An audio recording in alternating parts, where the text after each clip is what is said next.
الله الرحمن الرحيم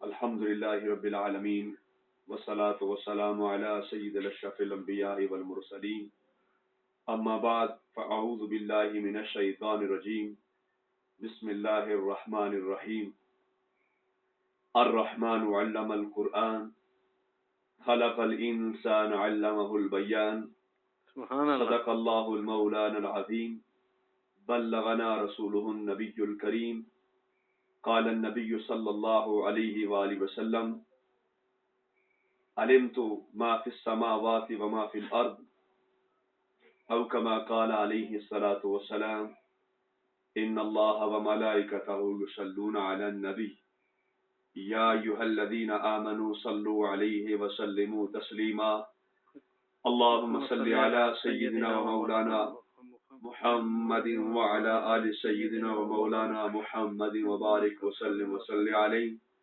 الصلاة والسلام عليك يا سيدي يا رسول الله وعلى آلك وأصحابك يا سيدي يا حبيب الله مولاي صل وسلم دائما أبدا على حبيبك خير الخلق كلهم يا رب بالمصطفى بلغ مقاصدنا واغفر لنا ما مضى وسع الكرم فإن من جودك الدنيا وضرتها ومن علومك علم اللوح والقلم يا صاحب الجمال ويا سيد البشر من وجهك المنير لقد نور القمر لا يمكن الثناء كما كان حقه بعد از خدا بزرگ توئی قصہ مختصر بعد از خدا بزرگ توئی قصہ مختصر اللہ تبارک و تعالیٰ کی حمد و ثنا آقا انعامدار مدینے کے تاجدار دو عالم کے مالک مختار شفیع روز شمار جناب احمد مختار اللہ تبارک و تعالیٰ کی عطا سے ہر غیب پر خبردار سرور دو عالم صلی اللہ علیہ وآلہ وسلم کی ذات پر درود و سلام کا ہدیہ پیش کرنے کے بعد سامعین محترم، اللہ تبارک و تعالیٰ نے اپنے حبیب کریم صلی اللہ علیہ وآلہ وسلم کی ذات پر جو بندہ درود پڑھتا ہے، سلام پڑھتا ہے، ان پر اللہ تبارک و تعالیٰ بے پناہ کرم نوازیاں فرماتا ہے۔ ہمارے اور آپ کے آقا مدینے والے مصطفیٰ صلی اللہ علیہ وآلہ وسلم نے ارشاد فرمایا من صلی علیہ 50 مرتن صافحتہ فی یوم القیامہ، کہ جو بندہ میری ذات پر دن بھر کے اندر 50 مرتبہ درود پڑھتا ہے، صافحتہ فی یوم القیامہ، بروز قیامت میں اس کے ساتھ مصافحہ فرماؤں گا۔ اور دوسری روایت کے اندر آتا ہے نبی کریم صلی اللہ علیہ وآلہ وسلم نے ارشاد فرمایا من صلی علیہ الفا لم یمت حتی یری الجنہ، فرمایا جو میری ذات پر 1000 مرتبہ درود پاک پڑھتا ہے وہ مرے گا نہیں جب تک کہ جنت میں اپنا ٹھکانہ نہ دیکھ لے۔ سبحان اللہ۔ اس لحاظ سے جہاں جہاں انسان کو بے شمار مواقع ملتے ہیں، اللہ تبارک و تعالیٰ مواقع فراہم عطا فرماتا ہے، وہیں پر ایک موقع وہ یہ ہے کہ جب بندہ نبی رحمت، شفیع امت، تاجدار ماہ رسالت، شہنشاہ نبوت صلی اللہ علیہ وآلہ وسلم کی ذات پر درود و سلام کا ہدیہ پیش کرتا ہے، اللہ تبارک و تعالیٰ اس کی مغفرت کے ساتھ ساتھ اللہ تبارک و تعالیٰ اس کا ٹھکانہ جنت بنا دیتا ہے۔ اور نبی کریم صلی اللہ علیہ وسلم نے غیب کی خبر دیتے ہوئے ارشاد فرمایا کہ جو انسان میری ذات پر 50 بار درود پڑے گا، اللہ تبارک و تعالیٰ دنیا کے اوپر ہی اسے جنت کا ٹھکانہ عطا فرما دے گا۔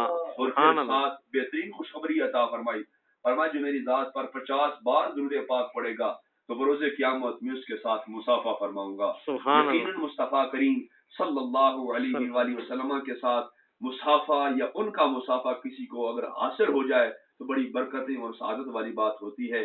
لہذا ہمیں چاہیے کہ ہم نبی کریم صلی اللہ علیہ وآلہ وسلم کی ذات پر زیادہ سے زیادہ درود و سلام پڑھیں، تاکہ اگر نبی کریم صلی اللہ علیہ وسلم کے ساتھ ہماری نسبت ہو جائے، ان کے ساتھ ہمارے یہ سعادت مل جائے کہ نبی کریم صلی اللہ علیہ وسلم ہمارے ساتھ مصافحہ فرمائیں گے، تو یقیناً ہماری آخرت بھی سنور جائے گی، ہماری عاقبت بھی سنور جائے گی، اور ہم قیامت کی ہولناکیوں سے بچ جائیں گے اور اللہ تبارک و تعالیٰ کی رضا کے اندر، ہاں رضا کے اندر آ جائیں گے اور اللہ تبارک و تعالیٰ کی رحمت ہمارے شامل حال ہو جائے گی۔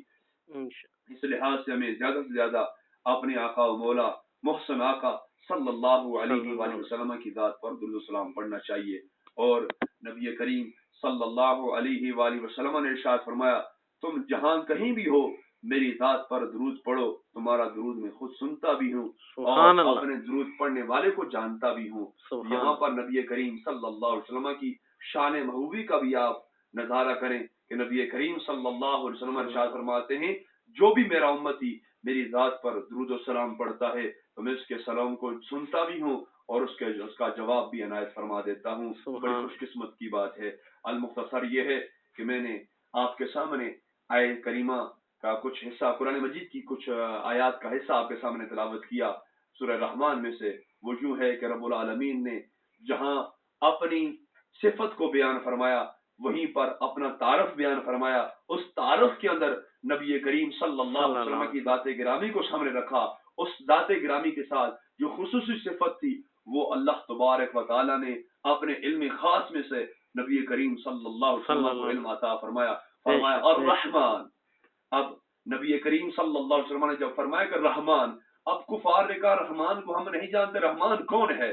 تو نبی کریم صلی اللہ علیہ وسلم پر یہ آیت کریمہ نازل فرمائی، فرمایا محبوب فرما دیجیے الرحمن، رحمان وہ ہے علم القرآن جس نے قرآن کا علم اپنے بندہ خاص محمد عربی کو سکھایا۔ سبحان اللہ سبحان اللہ۔ اب دیکھیں کہ اللہ تبارک و تعالیٰ نے اگر اپنا تعارف کرانا تھا تو اللہ تبارک و تعالیٰ یہ بھی کہہ سکتا تھا کہ رحمان وہ ہے جس نے زمین کو پیدا فرمایا، رحمان وہ ہے جس نے آسمان کو پیدا فرمایا، رحمان وہ ہے جس نے جنت کو پیدا فرمایا، جس نے جہنم کو پیدا فرمایا، رحمان وہ ہے جس نے بغیر ستونوں کے آسمانوں کو پیدا فرمایا، رحمان وہ ہے کہ جس نے کسی کی مدد کے بغیر یہ ساری زمین و سارے آسمانوں کو بنا دیا، رحمان وہ ہے کہ جس نے بغیر باپ کے آدم کو پیدا فرمایا، رحمان وہ ہے کہ جس نے بغیر ماں کے بغیر باپ کے حضرت حوا کو پیدا فرمایا، رحمان وہ ہے جس نے ابراہیم کو پیدا فرما کر نارے نمرود سے نجات عطا فرمائی، جس نے اور رحمان وہ ہے کہ جس نے حضرت یونس علیہ السلام کو کشتی کے اندر 40 دن رکھا، اور اللہ تبارک و تعالیٰ نے بے شمار چیزیں عطا فرمائی، لیکن اللہ تبارک و تعالیٰ نے اپنا تعارف کسی چیز کے ساتھ نہیں فرمایا۔ اگر اپنا تعارف گوارا فرمایا تو وہ رب العالمین نے اپنے پیارے حبیب کریم صلی اللہ علیہ وسلم کی شان کو مد نظر رکھتے ہوئے فرمایا اگر تم نے رحمان کو دیکھنا ہے تو رحمان کے بندے محمد عربی کو دیکھ لو، جس کے علم کی یہ شان ہے کہ فرمایا کہ رحمان میں ہوں، میں نے اپنے بندہ خاص محمد عربی کو قرآن کا علم سکھا دیا۔ نعرہ رسالت یا رسول اللہ۔ اب دیکھیں اللہ تبارک و تعالیٰ نے جو ہی اپنے حبیب کا تعارف کرایا تو فرمایا رحمان وہ ہے کہ جس نے اپنے حبیب کو محمد عربی کو علم سکھایا۔ اب کون سا علم سکھایا؟ اب سکھانے والی رب العالمین کی ذات گرامی ہو، سیکھنے والی محمد عربی کی ذات گرامی ہو، تو وہ بہتر جانتے ہیں جس نے سکھایا، اور وہ بہتر جانتے ہیں جنہوں نے سیکھا۔ یہ محبوب اور محب کے درمیان کی باتیں کیا سیکھا اور کیا سکھایا۔ اب قرآن مجید پورے کا پورا اللہ تبارک و تعالیٰ نے نازل فرمایا۔ اللہ تعالیٰ ارشاد فرماتا ہے ولا رطب ولا یابس الا فی کتاب مبین، کوئی خشک و تر چیز ایسی نہیں ہے کہ جس کا ذکر قرآن مجید میں موجود نہ ہو۔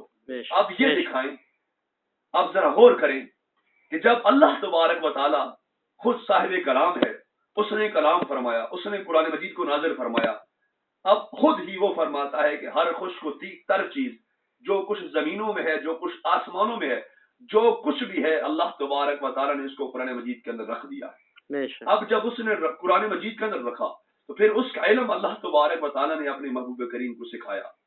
تو وہ انہوں نے کیا سیکھا، انہوں نے رب نے کیا سکھایا، وہ محبوب اور محب جانتے ہیں۔ الرحمن علم القرآن خلق الانسان علمہ البیان، پھر انسانوں کی جان محمد عربی صلی اللہ علیہ وسلم کو پیدا فرما کر علمہ البیان، اس کو بیان کا علم عطا فرمایا، ان کو بیان سکھایا۔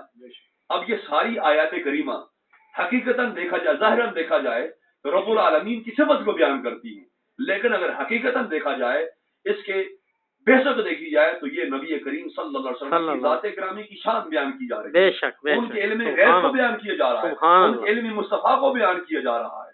الرحمن علم القرآن، رحمان وہ ہے کہ جس نے اپنے بندہ خاص محمد عربی کو قرآن کا علم سکھایا، اور پھر خلق الانسان علمہ البیان، پھر انسانوں کی جان محمد عربی کو پیدا فرما کر پھر ان کو بیان عطا فرمایا، ان کو بیان سکھایا۔ اب جب قرآن مجید کے اندر ہر چیز موجود ہے، چاہے وہ دنیا کی ہو یا آخرت کی ہو، قبر کی ہو، محشر کی ہو، جس لمحے کی بھی ہو، اللہ تبارک و تعالیٰ نے اس کا علم عطا فرما دیا، تو پھر جب اللہ تبارک و تعالیٰ نے اس کا علم وہاں پہ رکھا تو پھر ضروری ہے کہ اللہ تبارک و تعالیٰ نے اپنے حبیب کریم صلی اللہ علیہ وسلم کو قرآن کا علم عطا فرمایا، اور جو کچھ قرآن میں ہے وہ حبیب کریم صلی اللہ علیہ وسلم کو حاصل ہوا۔ آپ دیکھیں کہ اللہ تبارک و تعالیٰ نے جب جبریل امین کے ذریعے الف لام میم نازل فرمائی، جبریل امین یہ آیت کریمہ لے کر نازل ہوئے، حروف مقطعات ہیں، تو اصول یہ ہے، علامہ محمود علوسی رحمۃ اللہ تعالی علیہ فرماتے ہیں کہ یہ حروف مقطعات جو ہیں، الف لام میم ہا میم عین سین کاف، الف لام را طٰ یاسین وغیرہ وغیرہ، فرماتے ہیں کہ ان کا علم اللہ تبارک و تعالیٰ بہتر جانتا ہے، اور اللہ تبارک و تعالیٰ کی عطا سے اس کے رسول بہتر جانتے ہیں، اور اللہ تبارک و تعالیٰ رسول کریم صلی اللہ علیہ وسلم کے توفیل ان کے واسطے سے جسے چاہتا ہے عطا فرما دیتا ہے۔ حقیقت یہ ہے، تو اللہ تبارک و تعالیٰ حقیقی جاننے والا ہے، اور اللہ تبارک و تعالیٰ نے یہ علم غیب، ان چیزوں کا علم اپنی عطا سے اپنے حبیب کریم صلی اللہ علیہ وسلم کو عطا فرمایا، اور اپنے حبیب کے واسطے سے جس کو چاہا امت میں سے عطا فرمایا، انبیاء کرام کو بھی اپنے نبی کریم صلی اللہ علیہ وسلم کے وسیلے سے عطا فرمایا۔ سنیے، محمود علوسی رحمۃ اللہ تعالی فرماتے ہیں کہ جب یہ آیت کریمہ جبریل امین لے کر نازل ہوئے الف لام میم، تو جبریل امین نے عرض کی الف، تو نبی کریم صلی اللہ علیہ وسلم نے فرمایا کہ علم تو جبریل میں نے جان لیا، پھر عرض کی لام، تو نبی کریم صلی اللہ علیہ وسلم نے ارشاد فرمایا کہ میں نے یقین کیا، پھر آخر میں جبریل امین نے عرض کی میم، تو نبی کریم صلی اللہ علیہ وسلم نے ارشاد فرمایا یہ اسی کا کرم ہے۔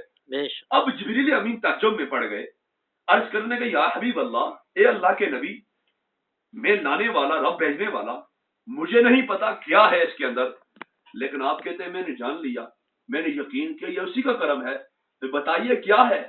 تو نبی کریم صلی اللہ علیہ وآلہ وسلم نے ارشاد فرمایا یہ میں اور میرا رب جانتا ہے، رب نے میرے پاس بھیجا ہے، تو قاصد ہے، یہ میرے اور میرے رب کے درمیان راز کی بات ہے۔ تو نبی کریم صلی اللہ علیہ وسلم کو اللہ تبارک و تعالیٰ نے اپنے علم خاص میں سے حصہ عطا فرمایا۔ یاد رکھیے، نبی کریم صلی اللہ علیہ وآلہ وسلم تمام مخلوقات میں سے افضل ترین انسانیت، افضل ترین ہستی ہیں، اللہ تبارک و تعالیٰ نے ان کو افضل ترین بنایا ہے، اور پھر افضل ترین کے لیے یہ ضروری ہے کہ وہ علم بھی افضل ہو، ہر کمال کے اندر افضل ہو، ہر نظام کے اندر افضل ہو، جمال کے لحاظ سے بھی افضل ہو، علم کے لحاظ سے بھی افضل ہو۔ تو نبی کریم صلی اللہ علیہ وآلہ وسلم کو علم کے لحاظ سے بھی افضل بنا کر دنیا میں مبعوث فرمایا۔ اور پھر یہ ساری آیات کریمہ، الرحمن علم القرآن، خلق الانسان علمہ البیان، پھر سورہ اقرا کے اندر ہے اقرا بسم ربک الذی خلق، جبریل امین یہ آیت لے کر نازل ہوئے، تو نبی کریم صلی اللہ علیہ وسلم نے فرمایا ما انا بقارئ، اے جبریل میں پڑھنے کے لیے نہیں بلکہ میں پڑھانے کے لیے آیا ہوں۔ دوسری مرتبہ پھر عرض کی، لیکن پھر حبیب کریم صلی اللہ علیہ وسلم نے یہی جواب دیا۔ اس کے بعد نبی کریم صلی اللہ علیہ وسلم کی بارگاہ میں جبریل امین حاضر تھے، پھر عرض کی اقرا بسم ربک الذی خلق، اے اللہ کے نبی، اللہ اپنے رب کے نام سے پڑھیے جس نے تجھے پیدا فرمایا۔ سبحان اللہ۔ اب گویا کہ جبریل امین جب بار بار عرض کرنے لگے، نبی کریم صلی اللہ علیہ وسلم بار بار یہی فرما رہے ما انا بقارئ، میں پڑھنے کے لیے نہیں بلکہ پڑھانے کے لیے آیا ہوں۔ اب اس کے باوجود جب نہیں پڑھا نبی علیہ السلام نے، تو پھر جس طرح ایک منگتا سائل آ کر اللہ کا واسطہ پیش کرتا ہے تو جو دینے والا ہے وہ اللہ کا نام سن کر دے دیتا ہے، اس طرح جبریل امین نے واسطہ پیش کیا، اے اللہ کے نبی اقرا بسم ربک الذی خلق، اگر ویسے نہیں پڑھتے تو اللہ کے نام کے ساتھ پڑھیے جس نے آپ کو پیدا فرمایا۔ سبحان اللہ۔ نبی کریم صلی اللہ علیہ وسلم نے اس طرح سورہ اقرا کی ابتدائی تلاوت آیات کو تلاوت فرمایا، اقرا بسم ربک الذی خلق، اور اس کی آیات کریمہ بھی نبی کریم صلی اللہ علیہ وسلم کے علم غیب پر دلالت کرتی ہیں۔ اللہ تبارک و تعالی ارشاد فرماتا ہے اقرا بسم ربک الذی خلق، خلق الانسان من علق، اقرا وربک الاکرم الذی علم بالقلم، سبحان اللہ، کہ وہ رب جس نے انسان کو قلم کے ساتھ لکھنا سکھایا. سبحان اللہ. اب یہاں پہ کس کو سکھایا؟ کیا تمہارے اور میرے لیے بات ہو رہی ہے؟ کیا عام انسان کے لیے یہ بات ہو رہی ہے؟ کیا فرشتوں کے لیے یہ بات ہو رہی ہے؟ فرمایا اس مراد علم بالقلم، کہ انسان کو قلم کے ساتھ لکھنا سکھایا. اس ذات سے مراد محمد عربی صلی اللہ علیہ وسلم کی ہے. یہی وجہ ہے کہ نبی کریم صلی اللہ علیہ وسلم لکھتے نہیں تھے، حالانکہ وہ لکھنا جانتے تھے، پڑھتے بھی تھے، پڑھنا بھی جانتے تھے. اللہ تبارک و تعالیٰ کے پیارے حبیب کریم صلی اللہ علیہ وسلم نے فاروق اعظم کو لکھنا سکھایا. فرمایا فاروق یہ عمر، الف کو یوں لکھو، میم کو یوں لکھو، سین کو یوں لکھو. جب میم لکھو تو ان کے درمیان فرق ہونا چاہیے، جب سین لکھو تو 3 دندان ہونے چاہیے، جب شین لکھو تو یوں لکھو. اب نبی کریم صلی اللہ علیہ وسلم نے 12 سال سورہ بقرہ کی تعلیم ارشاد فرمائی فاروق اعظم کو. سبحان اللہ. اب یہ بتائیں اس وقت نبی کریم صلی اللہ علیہ وسلم نے اپنے پیارے یار فاروق اعظم کو سکھایا، تو اللہ تبارک و تعالیٰ نے کو کچھ عطا فرمایا تھا، وہ انہوں نے آگے سکھانا شروع کیا. اور پھر اللہ تبارک و تعالیٰ فرماتا ہے علمہ کا معلم تکن تعلم، اے پیارے حبیب جو کچھ آپ نہیں جانتے تھے ہم نے آپ کو سکھا دیا. آپ یہ بتائیں اس کے اندر یہ قید نہیں لگائی کہ فلاں کا علم دیا فلاں کا نہیں دیا، فلاں وقت کا علم ہے فلاں وقت کا علم نہیں ہے. اللہ تبارک و تعالیٰ نے فرمایا علمہ کا معلم تکن تعلم، اے پیارے محبوب ہم نے آپ کو وہ کچھ عطا فرما دیا جو آپ نہیں جانتے تھے. اس لحاظ سے عطا رب کی ہے، اور آئی کس کے پاس ہے؟ رب العالمین کے پیارے حبیب کے پاس. سبحان اللہ، نعرہ رسالت. اب ساری نشاندہی سارے شواہد ہونے کے باوجود اگر کوئی بندہ یہ کہے کہ نبی کریم صلی اللہ علیہ وسلم یہ نہیں جانتے تھے وہ نہیں جانتے تھے، تو پھر اس کی اپنی عقل ماری ہوئی ہے. خود جبریل امین کے پاس جبریل امین ایک مرتبہ نبی کریم صلی اللہ علیہ وسلم کی بارگاہ میں حاضر ہوئے. فاروق اعظم اس کو روایت فرمانے والے ہیں، بخاری مسلم شریف کے حدیث پاک. فرمایا ایک شخص نبی پاک صلی اللہ علیہ وسلم کے ہم درمیان موجود تھے. ایک شخص آیا جن کا سفید لباس تھا، کالے بال تھے، سفر اثرات اس پر نمایاں نہیں آ رہے تھے، نظر نہیں آ رہے تھے. تو وہ آ کر طالب علم کی حیثیت میں آ کر بیٹھا، جس طرح طالب علم استاد کے سامنے بیٹھتا ہے. اس کے بعد کئی سوال کیے، مختصر میں بات کرنا چاہ رہا ہوں. کئی سوال کیے، پھر آخر میں اس نے سوال کیا، سوال کرتا تھا اور جواب دیتا تھا، اور کہتا تھا وہ تصدیق کرتا تھا کہ صدقتا یا محمد. سوال کے جواب سن کر وہ کہتا تھا کہ یا محمد آپ نے سچ کہا، ہم تصدیق کرتا ہوں. اب ایک اور سوال کیا کہ متسع، کہ یا رسول اللہ قیامت کب آئے گی؟ تو جبریل امین انسانی شکل میں آ کر سوال کر رہے ہیں، گویا کہ سوال اس سے کیا جاتا ہے جو جواب دینے والا ہو. اور پھر جبریل امین دلوں کی خبریں دلوں کے حالات کو جانتے ہیں. جبریل امین کو معلوم تھا کہ نبی کریم سے میں سوال کرتا ہوں اور نبی کریم صلی اللہ علیہ وسلم اس کا علم جانتے ہیں، میں تب سوال کرتا ہوں. سبحان اللہ. جبریل امین کا یہ قول نہیں ہوتا. اور پھر نبی کریم صلی اللہ علیہ وسلم نے فرمایا مل مسئول عنہا بعالم من السائل. فرمایا کافی ساری توجیحات ہیں، مورخین مفسرین محدثین نے اپنی اپنی توجیحات بیان کی ہیں، لیکن توجیح وہ نکالیں گے جس کے اندر علم مصطفیٰ کے اوپر بھی بات نہ آئے اور ہمارا معاملہ بھی ہو جائے اور شان مصطفیٰ بھی سامنے نظر آئے. سبحان اللہ. فرمایا مل مسئول عنہا بعالم من السائل. فرمایا کہ سائل کے بارے میں ایسے سوال نہیں کیے جاتے، سائل سے ایسے سوال نہیں پوچھے جاتے. یا دوسرے معنی آپ نے وہ ابتدائی دور تھے نبوت کے. فرمایا مل مسئول عنہا بعالم من السائل. فرمایا سائل سے زیادہ مسئول نہیں جانتا. یہ بھی توجیہ ہو سکتی ہے کہ یعنی جبریل امین تو سوال کر رہا ہے اور میں جواب دے رہا ہوں، جو علم مجھے ہے وہ تجھے بھی ہے، تجھ پر بھی اللہ کی عطا ہے، مجھ پر بھی اللہ کی عطا ہے. اس لحاظ سے ابتدائی دور تھے، تو جانتا ہے، جاننے کے باوجود سوال کرتا ہے. لیکن اس کے باوجود انہوں نے کہا صدقتا یا رسول اللہ یا محمد، یا محمد آپ نے سچ فرمایا. پھر اس کے بعد اس نے کہا چلیں، انہوں نے کہا جبریل ہم کا انسانی شکل میں آیا، اس نے کہا کہ یا محمد اخبرنی عن اماراتها، ان کی نشانیوں کے بارے میں خبر دیجئے. اگر جبریل کا یہ عقیدہ ہوتا کہ قیامت کا علم نہیں رکھتے تو پھر وہ کیوں پوچھتے؟ پہلے تو قیامت کا علم پوچھا، اس کے بعد قیامت کا جب نبی علیہ السلام نے جواب نہ دیا تو پھر ارشاد فرمایا، پھر جبریل امین نے دوبارہ پوچھا کہ اس کی نشانیاں کیا ہیں؟ تو نشانیاں وہی جانتا ہے جس کو اس کا علم ہو. بے شک تو معلوم یہ ہوا ہمارے نبی علم غیب رکھتے تھے, قیامت کا علم جانتے تھے, تبھی جبریل نے یہ پوچھا تھا. بے شک تو معلوم یہ ہوا جبریل کا بھی وہی عقیدہ تھا جو آج ہمارا عقیدہ ہے. بے شک تو جبریل کا عقیدہ اگر اپناتے ہو تو اہل سنت میں داخل ہو جاؤ. بے شک اب جبریل امین نے بے شک سوال کیا نا ہمارا آتے ہاں ان کی, چلو آپ اگر ان کا اس کے بارے میں نہیں بتاتے, قیامت کب آئے گی اس کے بارے میں نہیں بتاتے, تو چلے اس کی نشانیاں بتا دیں کہ جب قیامت رونما ہونے والی ہوگی تو قیامت سے پہلے کون کون سی نشانیاں ظاہر ہوں گی. پھر نبی کریم صلی اللہ علیہ وسلم نے قیامت کی نشانیاں بتائیں. اور آج یہ جو قیامت کی نشانیاں رونما ہو چکی ہیں, سارے لوگ مسلم ہو یا غیر مسلم ہو اس بات کا یقین رکھتے ہیں اور تصدیق کرتے ہیں واقعی یہ قیامت کی نشانیاں ہیں. تو یہ نشانیاں آپ کو کس نے بتائی ہیں کہ دجال کا آنا, دعوت الارض کا آنا, سورج کا مغرب سے طلوع ہونا, مشرق سے غروب ہونا, یہ ساری نشانیاں, غریبوں کا بڑے بڑے محلوں میں فخر کرنا, اپنے والدین کی عزت نہ کرنا, یہ ساری نشانیاں جب ان کی آپ تصدیق کرتے ہو, یقین رکھتے ہو, تو پھر جس ہستی نے یہ خبریں دی ہیں تو پھر اس کے علم غیب پر بھی تمہیں یقین ہونا چاہیے. بے شک سبحان اللہ. تھے جنہوں نے وہ 1400 سال پہلے 1400 سال بعد میں ہونے والے واقعات کی خبریں دے دی. امام مہدی کب آئیں گے, اس نزول عیسیٰ کب ہوگا, کیا کیا ہوگا, جنت کیسے ہوگی, جہنم کیسے ہوگی, یہ ساری کچھ نبی علیہ السلام نے باتیں بتائی ہیں. جب تم جنت کا بھی یقین رکھتے ہو, جہنم کا بھی تم یقین رکھتے ہو, تو پھر تم اس بات پر بھی یقین رکھنا پڑے گا کہ جنہوں نے یہ خبریں دی ہیں وہ یقیناً اللہ کی عطا سے غیب کی خبریں رکھنے والے.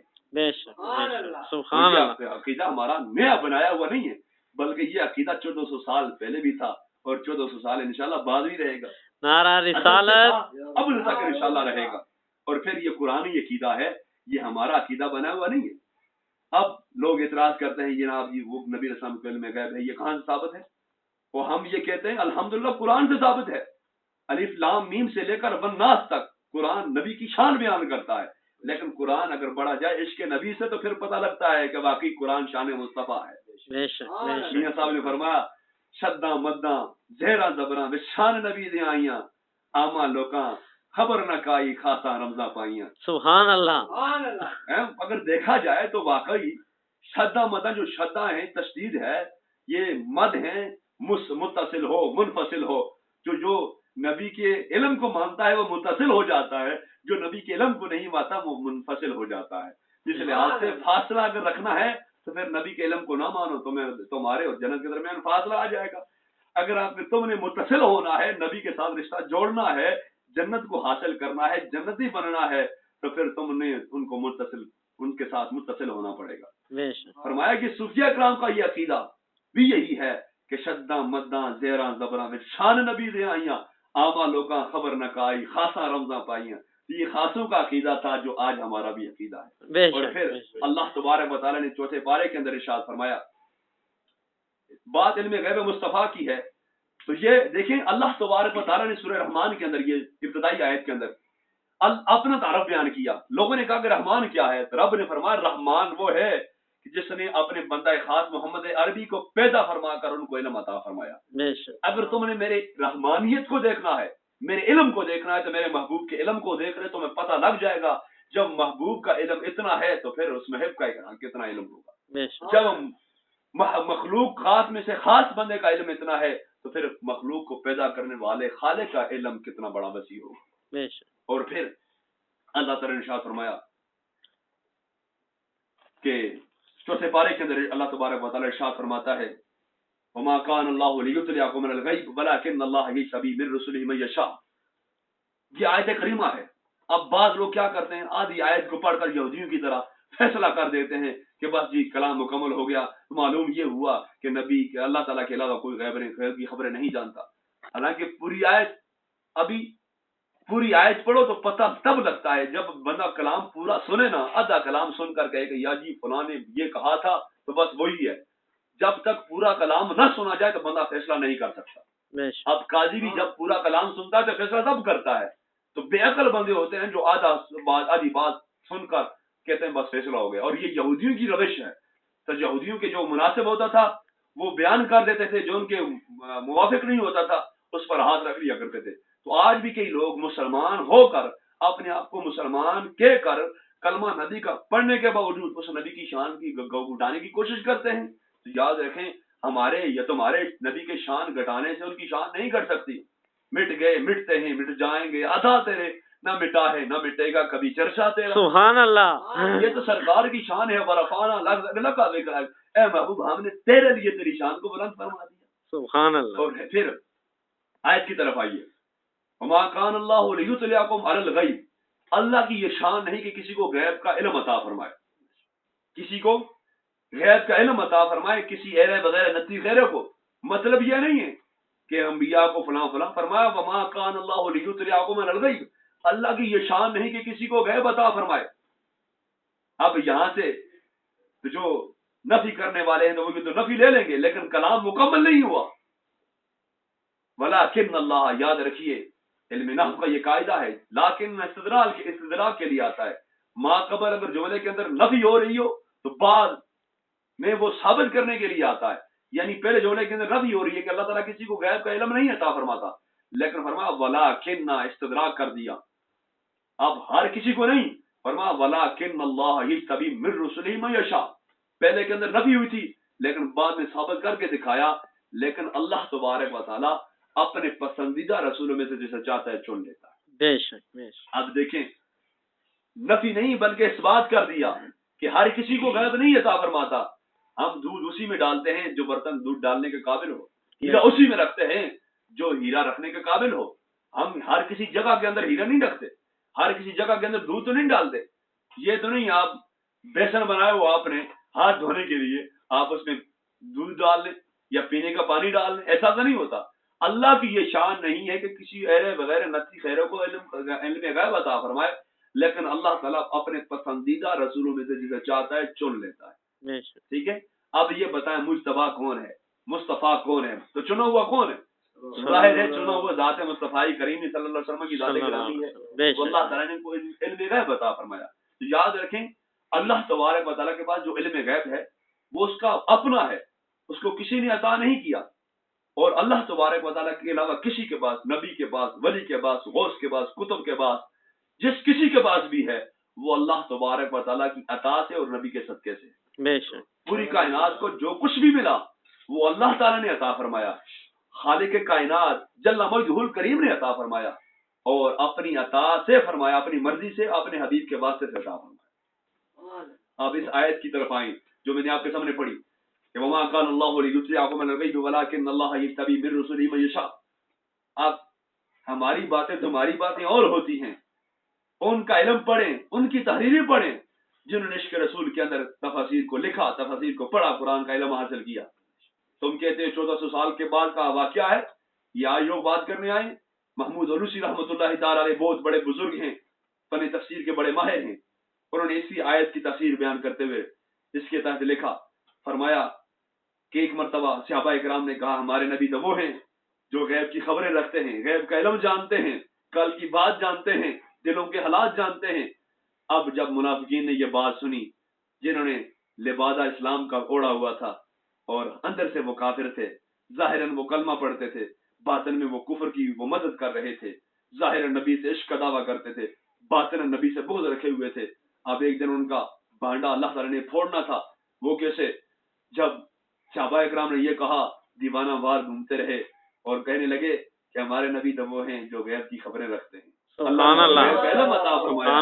اب صحابہ کا یہ عقیدہ ہے صحابہ کا یہ عقیدہ حضور جانتے ہیں اور منافق کا یہ عقیدہ تھا کہ حضور نہیں جانتے. اب جب منافقوں نے سنا تو منافقوں نے کہا یہ کون سی باتیں کر رہے ہیں پہلے کچھ اور کر رہے تھے اب کچھ اور کر رہے ہیں دیوانوں کی طرح کہ غیب کی خبریں رکھتے ہیں. ہم ان کے پیچھے نماز پڑھتے ہیں نبی کے پیچھے ابھی تک ان کو یہ نہیں پتا ہوا کہ ہم منافق ہیں یا مسلمان ہیں. ہم منافق ہیں جس کے باوجود یہ کہہ رہے ہیں کہ نبی غیب کی خبریں رکھتے ہیں. اگر غیب کی خبریں رکھتے تو ہمارے بھی جان لیتے کہ ہم منافق ہیں. اب نبی علیہ السلام کے جب صحابہ کرام نے یہ بات سنی وہ بارگاہ رسالت میں حاضر ہو گئے. یا رسول اللہ صلی اللہ علیہ وسلم فلاں فلاں بندوں نے یہ باتیں کی ہیں. تو نبی کریم صلی اللہ علیہ وسلم ممبر پر جلوہ افروز ہوئے. فرمایا کہ کون ہے جو میرے علم پر تان کرتا ہے. اور نبی کریم صلی اللہ علیہ وسلم نے ارشاد فرمایا ہم تو کسی حکمت عملی کے تحت نہیں بولتے اللہ تعالیٰ نے ہمیں علم غیب عطا فرمایا ہے. ہم تو باپوں کے ناموں کو جانتے ہیں. اور فرماتے ہیں محمود علوسی رحمۃ اللہ تعالیٰ نے وہاں مسجد میں نبی رسم کی مسجد میں جب وہ ممبر پر نبی رسم خطبہ ارشاد فرما رہے تھے کئی منافقین موجود تھے.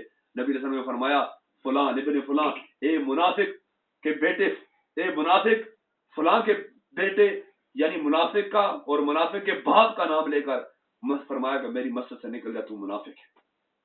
فرماتے ہیں 35 یا 70 منافقین کو اپنے مسجد سے نام لے لے کر پکارا، فرمایا تو منافق ہے، تو میرے علم پر کام کرتا ہے، تو کہتا ہے نبی غیب کی خبریں نہیں رکھتے، مجھے اللہ نے علم غیب عطا فرمایا، میں یہ کہتا ہوں تو منافق ہے، میری مسجد سے نکل جا۔ اس کا نام بھی لیا، اس کے باپ کا نام بھی لیا۔ اور فاروق اعظم جب بڑے عاشق تھے، بارگاہ رسالت میں حاضر ہونے کے لیے آ رہے تھے، انہوں نے دیکھا کہ منافقین اپنے کپڑوں کے دامن کو اپنے چہروں پر ڈال کر اپنے چہرے چھپا کر بھاگ رہے تھے، تو فاروق اعظم نے فرمایا منافقو، تمہیں میں نے کہا کرتا تھا کہ باز آ جاؤ، اب تم باز نہیں آئے تھے تو آج تمہارا پردہ کھل گیا۔ تو یہی حال ہوتا ہے منافقین کا۔ اب دیکھیں کہ منافقین کو کیا عقیدہ تھا اس وقت؟ یہ عقیدہ تھا کہ اللہ کے نبی غیب کی خبریں نہیں رکھتے، غیب کا علم نہیں جانتے۔ اس وقت صحابہ کا یہی عقیدہ تھا کہ اللہ تعالیٰ کے پیارے حبیب اللہ کی عطا سے غیب کا علم رکھتے ہیں، اللہ تعالیٰ عالم الغیب ہے اور نبی علیہ السلام عالم غیب ہے۔ اللہ تعالیٰ کے علاوہ کوئی عالم الغیب نہیں ہو سکتا، اور نبی کریم صلی اللہ علیہ وسلم کو اللہ تعالیٰ نے علم غیب عطا فرمایا ہے۔ اور پھر اس کے علاوہ اب دنیا کے اندر کئی وہابی، اہل حدیث، دیوبندی اپنے اپنے فرقے لے کر گھوم رہے، کوئی کہتا یہ ہے، کوئی کہتا یہ ہے۔ اب دیکھیں کہ اللہ تبارک و تعالیٰ نے نبی علیہ السلام کے علم غیب کو اپنی شان رحمانیت پر گواہ بنایا ہے کہ فرمایا اگر تم میرے حبیب کے علم کو دیکھ لیا، ان کو پرکھ لیا، تو بس سمجھ لینا تم نے میرے علم کو جان لیا۔ اگر تم میرے حبیب کے علم کا انکار کرو گے، گویا کہ میرے حبیب کا انکار کرنا میرے ہی اوپر آتا ہے، تم گویا کہ میری شان کا انکار کر رہے ہو۔ میں تو ہر چیز پر قادر ہوں، جس کو جو کچھ عطا فرما دوں گا۔ ان اللہ علی کل شیء قدیر، بے شک اللہ تعالیٰ ہر چیز پر قادر ہے۔ جب اللہ تعالیٰ ہر چیز پر قادر ہے تو پھر یہ بھی ماننا پڑے گا کہ اللہ تبارک و تعالیٰ اپنی صفات کسی بندے کو بھی عطا فرما سکتا ہے۔ اور پھر یہ باتیں ڈکی چھپی تو تھوڑی ہیں، ہر انسان بچہ جانتا ہے کہ نبی نے ہمیں کیا کیا خبر عطا فرمائی، اور وہ خبریں آج کل کافر بھی مان رہے ہیں۔ لیکن تعجب ہے ان لوگوں پر جو نبی کا کلمہ پڑھنے کے باوجود وہ یہ کہتے ہیں کہ نبی علم غیب کی خبر نہیں رکھتے، نبی علم غیب نہیں جانتے۔ اب ان لوگوں کو اپنے اوپر تف ہونا چاہیے، ان لوگوں کو باز آنا چاہیے، قرآن و حدیث کے مطابق اپنی زندگی کو بسر کرنا چاہیے۔ اور پھر نبی علیہ الصلوۃ والسلام کے صحابہ اکرام کا معمول ان کا کیا تھا؟ ان کا یہی تھا کہ وہ ہر وقت نبی السلام کی نعت پڑھا کرتے تھے۔ نبی السلام کو ان کے بارے میں نبی السلام کے بارے میں یہ عقیدہ تھا کہ ہمارے نبی اللہ تبارک و تعالیٰ کے پیارے حبیب ہیں، وہ علم غیب جانتے ہیں، اللہ تعالیٰ کی عطا سے جانتے ہیں۔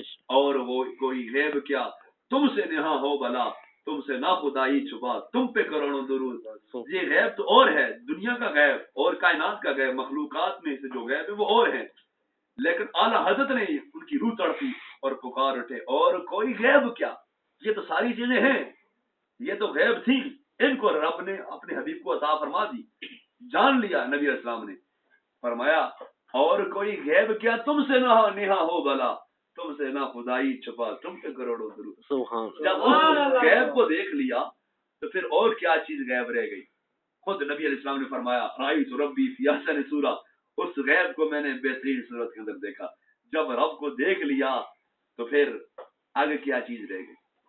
تو عقیدہ ہمارا یہ ہے کہ اللہ تعالیٰ کی عطا سے اس کے پیارے محبوب صلی اللہ علیہ وآلہ وسلم علم غیب رکھتے ہیں، اللہ تبارک و تعالیٰ نے ان کو عطا فرمایا ہے۔